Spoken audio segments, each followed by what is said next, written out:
Assalamu alaikum. I hope all is well and good in our life. Today we have to discuss the topic chapter number 3 dynamics class 9th. आज का जो सा topic है वो specially class 9th के लिए है. There is a very important is it's a question board of point of view. Let's we have to start today. Let's go. Two bodies है हमारे पास जो कि वर्टिकली हमारे पास मूव कर रही हैं. वर्टिकली से मुराद के वो ऊपर से नीचे की तरफ, वो डाउन की तरफ में डाउनवर्ड की तरफ, वो नीचे की तरफ हरकत कर रही हैं. सबसे पहले हम डायग्राम की तरफ चलते हैं. डायग्राम वेरी इंपॉर्टेंट है क्योंकि डायग्राम इस तरह कह लें कि जैसे कोई बिल्डिंग है, उसके नीचे बेसमेंट, जो उसकी बेस है, जो बुनियाद है, वो बहुत मजबूत होना ज़रूरी है. इसी तरह इस क्वेश्चन के लिए डायग्राम का, इस फिगर का अच्छे तरीके से कॉन्सेप्ट क्लियर होना भी बहुत ही ज़रूरी है. आइए हम स्टार्ट करते हैं सबसे पहले अपना टॉपिक. आइए सबसे पहले डायग्राम. हमारे पास दो जिस्म हैं, जो दो बॉडीज हैं. एक है बॉडी ए और एक है बॉडी बी. उसके बाद हमने एक स्ट्रेंथ ले ली, एक हमने डोरी ले ली है फ्रिक्शनलेस डोरी ऐसी होती है कि जिसके अंदर अगर हम उसको खींचें तो उसके दरमियान में लंबाई पैदा ना हो खिंचाव से. जैसे स्प्रिंग है, स्प्रिंग को हम खींचते हैं तो वो क्या हो जाता है, मतलब लेंथ उसकी बढ़ जाती है. लेकिन ये जो सी डोरी हम यहाँ पे यूज कर रहे हैं, इसके अंदर स्ट्रेंथ नहीं है, इसके अंदर लंबाई नहीं, इसके अंदर लेंथ पैदा नहीं होगी, बल्कि वो अपनी जगह पे वैसे ही रहेगी. तो उसके बाद हमारे पास एक पुली होगी. पुली मतलब वो हमारे जो से दो बॉडीज जो सी हमने ली है, जो कि एक बॉडी ए है और एक बॉडी बी है. और बॉडी ए जो सी है उसका मास ज्यादा है और बॉडी बी का मास कम है. और बॉडी ए जो सी है वो नीचे की तरफ हरकत करेगी अपने वेट की वजह से, हैवी वेट की वजह से. जबकि बॉडी बी है वो ऊपर की तरफ हरकत करेगी अपने जो सा मास है उसके लेस होने की वजह से, अपने वेटेज की कम के होने की वजह से. तो जो से ब्लॉक ए है या जो बॉडी नंबर ए है उसको हमने M1 का नाम दे दिया, और जो बॉडी नंबर बी है उसको हमने M2 का नाम दे दिया. जोन से हमारे पास बॉडी नंबर ए है, इसका वजन ज्यादा है तो इसकी टेंशन भी क्या होगी, ज्यादा होगी. और इसका एक्सेलरेशन नीचे की तरफ हरकत करेगा जिस तरफ इसका वेट होगा.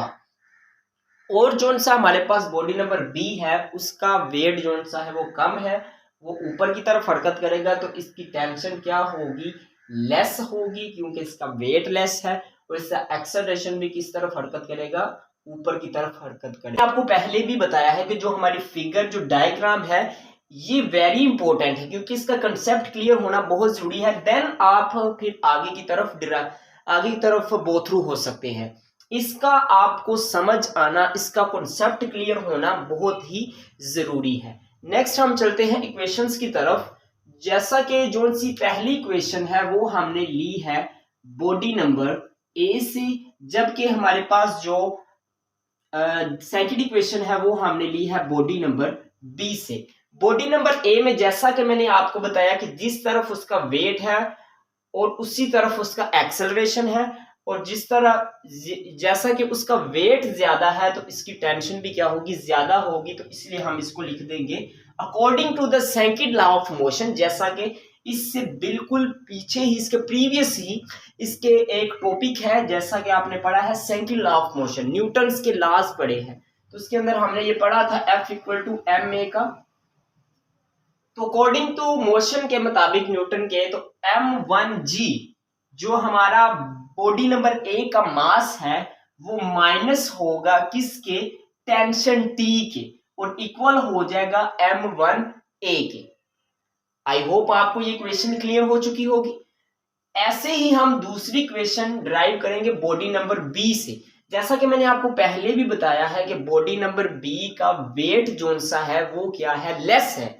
तो इसकी टेंशन भी क्या होगी, लेस होगी. तो T - M2G equal to m2a। थोड़ा सा डिफरेंस है दोनों इक्वेशंस के दरमियान कि इसमें m1g स्टार्टिंग पे आ रहा है जबकि यहाँ पे m2g सेकंड पे आ रहा है।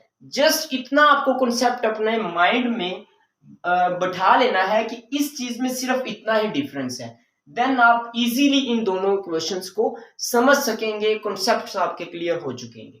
नेक्स्ट, जब हमारे पास दोनों इक्वेशंस आ गई हैं तो इन दोनों को हम कर देंगे एड अप, मतलब इस साइड वाले को m1g minus T plus T minus m2g कर देंगे, ठीक है, और इक्वल हो जाएगा m1a प्लस m2a के।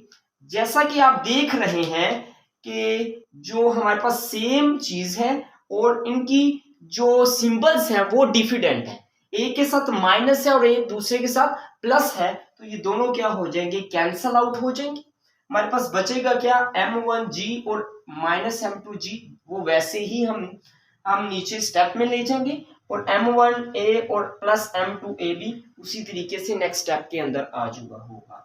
अब इन दोनों में से चीज कॉमन आ रही है g और ये भी g, तो हम g कॉमन ले लेंगे, हमारे पास रह जाएगा m1 माइनस m2 और यहाँ पे a हमारे पास कॉमन आ रहा है तो हमारे पास क्या बचेगा, m1 प्लस m2 बचेगा।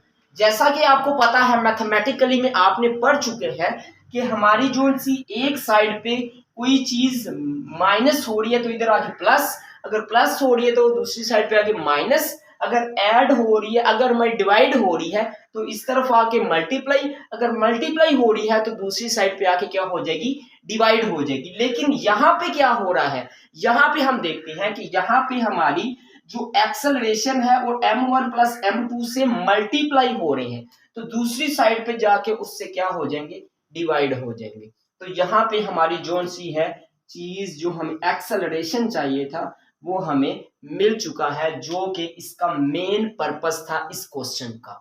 तो ये हमारा टॉपिक था, बहुत इंपॉर्टेंट, इसको अच्छे तरीके से आपने करना है, इसको प्रैक्टिस जरूर करनी है। और मैंने जैसा कि पहले भी बताया है कि डायग्राम को अच्छे तरीके से माइंड में बैठाना है। और अगर आप कहते हैं ना कि इसके अंदर हमारे पूरे मार्क्स आ जाए इस क्वेश्चन में, तो डायग्राम को आप पेंसिल से ड्रॉ करें, लेड पेंसिल से ड्रॉ करें, अच्छे तरीके से इसको बनाएं और उसके बाद फिर आप ये चीज को आप डिराइव करें इक्वेशंस को, तो इन आपके फुल मार्क्स आएंगे। और ओके, अगर आपको कोई प्रॉब्लम है तो कमेंट बॉक्स में जरूर बताइएगा। जाने से पहले मेरे चैनल को लाइक भी कर दीजिएगा, शेयर भी कर दीजिएगा और सब्सक्राइब भी कर दीजिएगा। ओके, अल्लाह हाफिज।